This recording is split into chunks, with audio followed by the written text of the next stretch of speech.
Hi friends, இன்றைக்கி வந்து வத்த குழம்புக்கு வந்து மாங்காய் எடுத்து கழுவிட்டு குக்கரில் வேக வச்சுக்கிறேன். ஒரு 15 வத்தல் அளவுக்கு நான் வந்து சேர்த்து ஒரு 5-6 விசில் எடுத்து வேக வச்சுப்போம். புளி வந்து 2 லெமன் அளவுக்கு எடுத்து வச்சுருக்கேன். ஏன்னா நான் வந்து குழம்பு வந்து ஒரு 15 பேர் சாப்பிட்ற அளவுக்கு நான் வந்து குழம்பு எடுத்து ரெடி பண்ணுறேன் நான். இப்போ இது நல்லா கழுவிட்டு இதையும் ஊற வச்சிரும். இந்த மாதிரி லெமன் சைஸுக்கு எடுத்துங்க 2. நான் வந்து குழம்புக்கு சாதாரணமாக இந்த ஒரு உருண்டை தான் புளி சேர்த்துப்பேன். இன்றைக்கி குழம்பு அதிகமாக வேணுங்கிறதுனால இவ்வளோ சேர்த்துக்கிறேன்.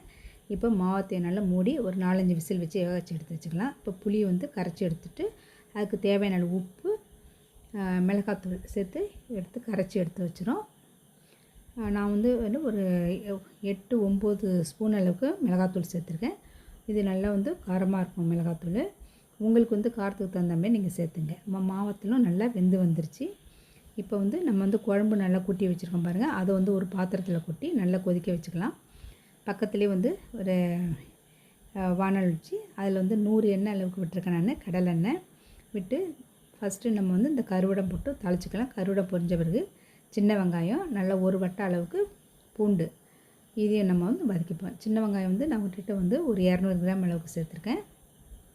சேர்த்து இது நல்லா கொஞ்சம் கலர் மாற வரைக்கும், இந்த வெங்காயம் பூண்டு கொஞ்சம் கலர் மாற வரைக்கும் நம்ம வந்து நல்லா வதக்கிப்போம்.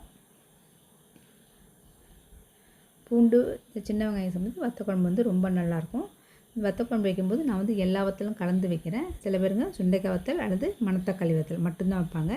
வீட்டில் என்கிட்ட எல்லாம் இருக்கிறனால எல்லாத்தையும் நான் வந்து சேர்த்து வைக்கிறேன். இப்போ குழம்பு கொதிச்சிக்கிட்டே இருக்கும்போது இந்த வதங்கின பூண்டு, வெங்காயம், இந்த கருவேப்பிலை தாளிச்ச பாருங்க, அதை எடுத்து கொட்டிட்டு இப்போ ஒவ்வொரு வத்தலாக நம்ம வந்து பொரித்து கொட்டிக்கலாம்.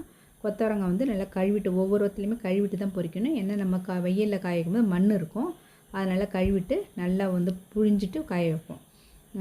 புழிஞ்சிட்டு இந்த குழம்புல வந்து பொரிச்சிட்டு நம்ம போட்டுக்கலாம். இப்போ வந்து அடுத்தது வந்து கத்திரி வத்தை சேர்த்துக்கிறேன். இப்போ மாவத்தை வெந்திருந்தது, அதையும் வந்து குழம்புல சேர்த்துட்டு இப்போ கத்திரி வத்தையில் வந்து நல்லா பொரிச்சுப்போம். இதெல்லாம் நம்ம பொரித்து போடும்போது எண்ணெய் வந்து உங்களுக்கு அதிகமாக தான் தேவைப்படும். அப்போ தான் வத்த குழம்பு நல்லா டேஸ்ட்டாக இருக்கும்.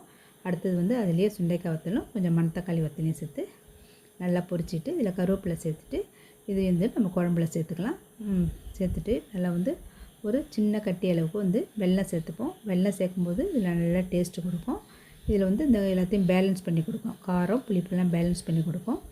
இது வத்த குழம்பு வந்து ஒரு வாரம் வச்சுருக்காலும் கெட்டு போகாது. இப்போ வந்து வத்த குழம்பு வந்து ரெடி ஆகிடுச்சு. நம்ம வந்து இப்போ ஸ்டவ்வை ஆஃப் பண்ணிடலாம். ஸ்டவ்வை ஆஃப் பண்ணிவிட்டு பாருங்கள், நான் வந்து தேவையான அளவுக்கு வந்து நல்லெண்ணெய் விட்டுக்கிறேன். நல்லெண்ணெய் விடும்போது நல்ல குழம்பு நல்ல டேஸ்ட்டாக இருக்கும், சாப்பிட்றதுக்கும் நல்லாயிருக்கும், சீக்கிரமே கெட்டு போகாது. ஸ்டவ்வில் இருக்கும்போது எண்ணெய் ஊற்றாமல் கீழே இறக்கி வச்சுட்டு ஊற்றுங்க.